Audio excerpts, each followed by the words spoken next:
এই ভিডিওতে আমরা দেখব যে কম্পোনেন্ট কি, একটা কম্পোনেন্ট কীভাবে তৈরি করা যায়, আর এখানে আমি কি বানাইছি।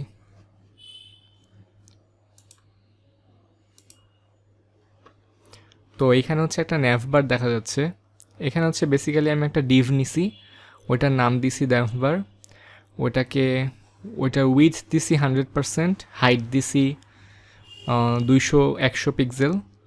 অ্যান্ড এখানে হচ্ছে এই ডিভের ভিতরে আরও দুইটা ডিভ নিছি, একটার নাম দিছি লোগো আর আরেকটার নাম দিছি ন্যাভবার কন্টেন্ট।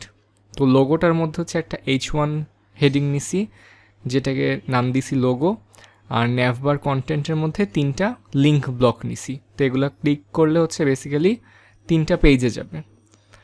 আর এখানে হচ্ছে এই ন্যাভবার সেকশনটাকে আমি ফ্লেক্স বক্স থেকে ডিসপ্লে থেকে ফ্লেক্স করে দিছি, আর বলে দিছি যে ডাইরেকশন হবে হরাইজন্টাল, আর এগুলোর মধ্যে হচ্ছে স্পেস থাকবে। সো একটা এইদিকে চলে যাবে আর একটা এইদিকে, ঠিক আছে। সো এটা ছিল হচ্ছে আমাদের ন্যাভবার সেকশনটা। কিন্তু আমি যে এত কিছু বানাইলাম, এই সেকশনটা কিন্তু প্রত্যেকটা পেজের উপরে থাকবে, ঠিক আছে। তার মানে এটা একটা রিপিট হওয়া সেকশন। সো যেই জিনিস হচ্ছে আমরা জানি যে একটা ওয়েবসাইটে অনেকবার ইউজ হবে, 10-15 বার ইউজ হবে, সো ওই জিনিসটাকে কিন্তু আমরা 10-15 বার বানাবো না। তাহলে আমরা কি করব, আমরা হচ্ছে ওই জিনিসটাকে একটা কম্পোনেন্ট হিসেবে সেভ করে রাখবো, যাতে পরবর্তীতে আমাদের যখন ওই জিনিসটা দরকার হয় তখন আমরা জাস্ট একটা ক্লিক করে ওই কম্পোনেন্টটাকে কল করতে পারি আর জাস্ট প্লেস করতে পারি। সো এখানে হচ্ছে বাম দিকে দেখা যাবে যে একটা কম্পোনেন্টস নামে অপশন আছে, এবং এখানে হচ্ছে এই মোমেন্টে কোনো কম্পোনেন্টসই নাই।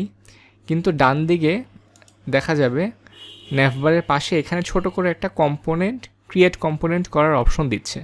সো আমি যেটা করব সেটা হচ্ছে ন্যাভবারের উপর ক্লিক করে রাখবো, এটাকে সিলেক্ট করে দেন এখান থেকে আমি ক্রিয়েট কম্পোনেন্টে ক্লিক করব এবং এখানে একটা নাম দিব।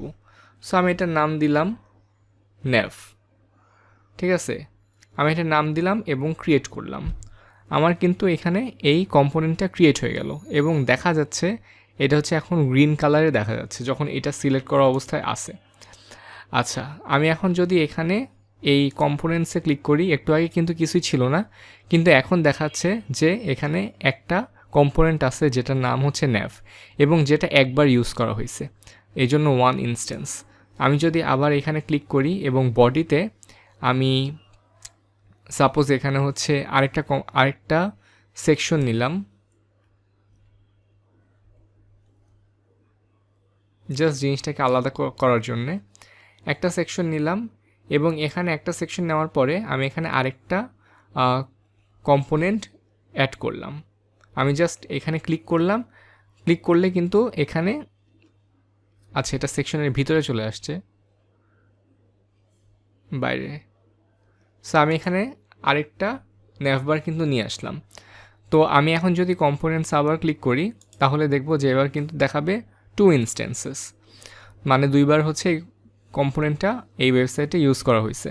সো এরকম যেই জিনিসগুলো হচ্ছে বারবার রিপিটেড ইউজ হবে, যেমন ফুটার সেকশন হইতে পারে, বা এরকম ন্যাভিগেশন সেকশন হইতে পারে, বা যে কোনো একটা হেডার সেকশন হইতে পারে, যে কোনো সেকশনই যেটা আমরা বুঝতে পারবো যেটা বারবার ইউজ করা লাগতে পারে, ওগুলোকে হচ্ছে আমরা এখান থেকে কম্পোনেন্ট বানায় ফেলবো।